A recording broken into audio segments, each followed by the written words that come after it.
అభినందిస్తున్నా.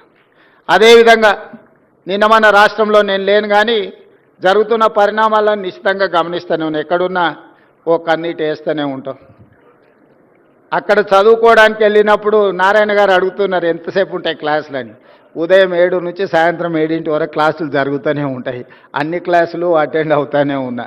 ఎందుకనంటే మనం తెలుసుకోవాలని కావాలని హార్వర్డ్కి వెళ్ళి జాయిన్ అయినాం కాబట్టి క్లాసులలో క్రమశిక్షణ కలిగిన విద్యార్థిగా నేర్చుకోగలిగినంత నేర్చుకోవాలనేదే నా ఆలోచన. అయితే రాష్ట్రంలో జరుగుతున్న పరిణామాలు ఒక వింత వాతావరణానికి దారితీస్తున్నాయి. రావి నారాయణ రెడ్డి గారిని చూసిన తర్వాత, వారి కుటుంబాన్ని వారి మన్మరాల్ని ఈ మధ్యకాలంలో కలిసిన తర్వాత, వారు చేసిన పోరాటం, వారు చేసిన త్యాగం, వారు నిర్వహించిన బాధ్యతలను చూసిన తర్వాత, మరి ఇన్ని హోదాలు ఇన్ని బాధ్యతలు చేస్తే వేల కోట్ల రూపాయల ఆస్తులు ఉండాలి కదా, అంతస్తులు ఉండాలి కదా, 7 అంతస్తుల మేడలు ఉండాలి కదా అని నాకు అనిపించింది. ఎందుకంటే ఈ మధ్యకాలంలో కొంతమంది తెలంగాణ జాతిపిత అని వాళ్ళే టైటిల్స్ ఇచ్చేసుకుంటారు. ఉద్యమకారుడు అనే పదాలు వాళ్ళే రాసేసుకుంటారు. చేసిన తప్పులకు పోలీసులు నోటీసులు ఇస్తే తెలంగాణ జాతిపితకు నోటీసు ఇవ్వడం అంటే మొత్తం తెలంగాణ సమాజానికే నోటీసు ఇచ్చినట్టు అంటారు. ఒక ఉద్యమకారుడిని ఈ రకంగా మీరు అవమానిస్తారా అంటారు.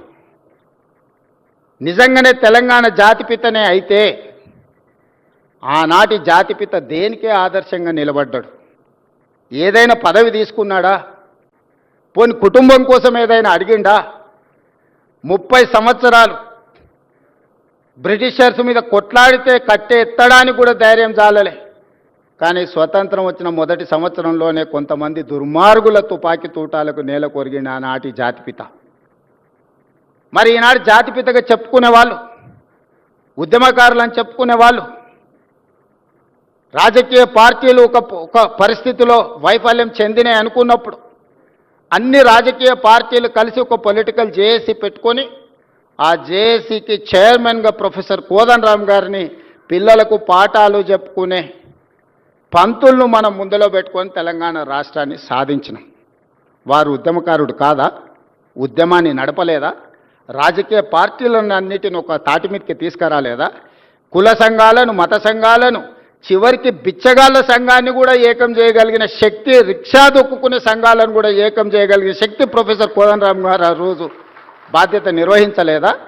ఇదే రావి నారాయణ రెడ్డి ఇదే హాల్లో అన్ని రాజకీయ పక్షాల సమావేశాన్ని ఏర్పాటు చేసి జానారెడ్డి గారి ఇంటికాడ నుంచి నాకు తెలిసినంతవరకు ఇక్కడికే వచ్చి ఆనాడు తెలంగాణకు అనుకూలము కాదు, ఆ తెలంగాణకు వ్యతిరేకం కాదు, ఆర్ఎస్యు నుంచి ఆర్ఎస్ఎస్ వరకు, కమ్యూనిస్టుల నుంచి కాంగ్రెస్ వరకు ఏకం చేసి తెలంగాణ ఉద్యమాన్ని ముందుకు నడిపించిన ప్రొఫెసర్ కోదండరామ్ గారు ఉద్యమకారుడు కాదా? మరి అలాంటి ఉద్యమకారుడైన కోదండరామ్ గారి ఇంటి తలుపులు బద్దలు కొట్టించి పోలీసులతో ఈడ్చుకపోయేటంత నేరం కోదండరామ్ గారు ఏం చేసిండ్రు? మీరు అధికారంలో ఉన్నప్పుడు ఉద్యమకారులకు జరిగిన అవమానం మీరు అప్పుడే మర్చిపోయినరా? మీరు చేసిన అవమానం అని నేను వారిని అడుగుతున్నా. నిన్నెవరు తలుపులు బద్దలు కొట్టలేదే? నిన్నెవరు ఈడ్చుకొని రాలేదే? చేసిన తప్పులకు మీకు నోటీస్ ఇచ్చారు, సార్ మీరు రాండి అని. లేదు నా వయసు కొంచెం ఎక్కువ ఉంది, మీరే వచ్చి తీసుకురండి అంటే, సరే సార్ మీరు అధికారిక నివాసం ఉంది కదా మీరు అక్కడ ఉంటూ వస్తామంటే, లేదు లేదు లేదు నేను ఎక్కడనో ఫామ్ హౌస్లో ఉంటే, ఎక్కడ ఉంటే అక్కడ బాత్రూమ్లు ఉంటే బాత్రూంలోకి వచ్చి రాసుకోండి అంటే, ఇదెక్కడి జాతిపిత విధానము? ఇదెక్కడి ఉద్యమకారుల విధానము? రావి నారాయణ రెడ్డి గారి కుటుంబము 500 ఎకరాల భూమిని కోల్పోయినారు. ప్రపంచంలో ఎక్కడైనా స్వేచ్ఛ కోసము, ప్రజల యొక్క హక్కుల కోసం కొట్లాడిన వాళ్ళు, చెగువీరా నుంచి మొదలు పెడితే రావి నారాయణ రెడ్డి వరకు ఎవరినైనా చూడండి, సర్వం కోల్పోయినారు. సర్వం కోల్పోయినారు. నేల కొరిగిన వాళ్ళు వేలాది మంది ఉన్నారు. ఆస్తులు అంతస్తులను సర్వం త్యాగం చేసినారు.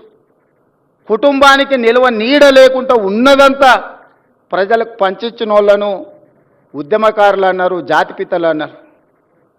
ఆ విధంగా ఈనాడు రావి నారాయణ రెడ్డి గారి కుటుంబం 100 ఎకరాల భూములను పంచితే ఉన్న పదవులను పార్లమెంట్ సభ్యుడిగా దేశంలోనే అత్యధిక మెజారిటీతో గెలిచిన రావి నారాయణ రెడ్డి గారు ఎంపీగా ఎమ్మెల్యేగా పనిచేసి నాకు పదవులు వద్దు అని తృణప్రాయంగా భావించే ప్రజాక్షేత్రంలో ప్రజలకు ఆదర్శంగా నిలబడితే వారిని ఏమనాలి? వచ్చిన తెలంగాణ రాష్ట్రంలో పదవులన్నీ మీరే తీసుకుంటారు. వందల ఎకరాల ఫామ్ హౌజులు మీకే వచ్చే, టీవీలు మీకే వచ్చే, పేపర్లు మీకే వచ్చే, వేల కోట్ల రూపాయల వ్యాపారాలు మీకే వచ్చే. ఉన్న పదవులన్నీ మీరే పంచుకుంటారు, చేయాల్సిన తప్పులన్నీ మీరే చేస్తారు, పంచుకోవాల్సిన కాంట్రాక్టులన్నీ మీరు పంచుకున్నాక మీరెట్లా జాతిపిత అవుతారు, మీరెట్లా ఉద్యమకారుడు అవుతారో నాకు అర్థం కాలే.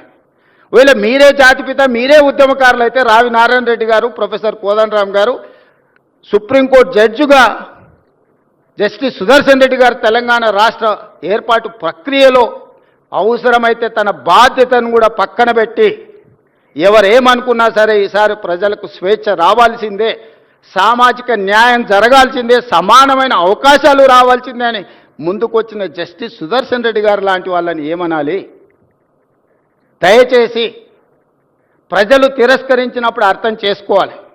ప్రజాక్షేత్రంలో మీరే స్వయంగా ఎమ్మెల్యేకి ఓడిపోయినప్పుడు, పార్లమెంటు ఎన్నికల్లో మీకు ప్రజలు ఒక్క సీటు కూడా ఇవ్వలేదన్నప్పుడు, ప్రజల తిరస్కరణకు మీరు గురైనరు. కానీ ప్రజలు ఓటేయక ప్రజలే తప్పు చేసిందన్న ఆ నేరాన్ని ప్రజల మీద మోపడానికి ప్రయత్నం చేస్తే ఇదెక్కడి ప్రజాస్వామ్యము, ఇదెక్కడి జాతిపిత, ఇదెక్కడి ఉద్యమకారుడి ఆలోచన? నాకైతే అర్థం కాలే. ప్రజల తిరస్కరణకు గురైనప్పుడు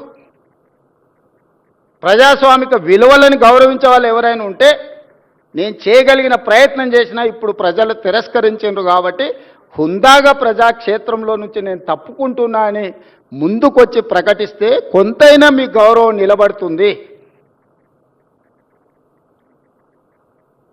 ప్రజాస్వామ్యంలో ప్రజాస్వామ్యానికి స్వేచ్ఛ ఉన్నది, క్రిమినల్ కాన్స్పిరసీకి స్వేచ్ఛ లేవు.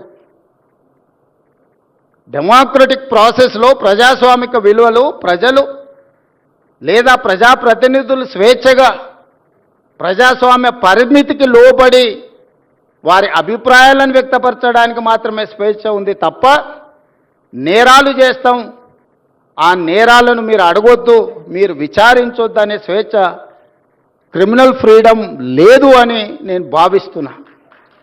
ఈ రెండిటికున్న చిన్న తేడాను తెలంగాణ సమాజం గమనించాలి.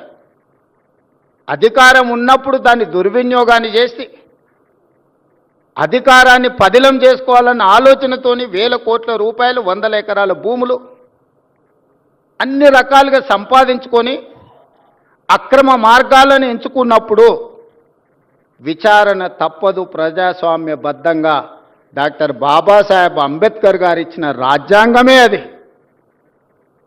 ఒకసారి హోదాకు వస్తే ఏ నేరాలు చేసినా ఆ నేరాలను విచారించకూడదని ఎక్కడా లేదు. సిబు సోరెన్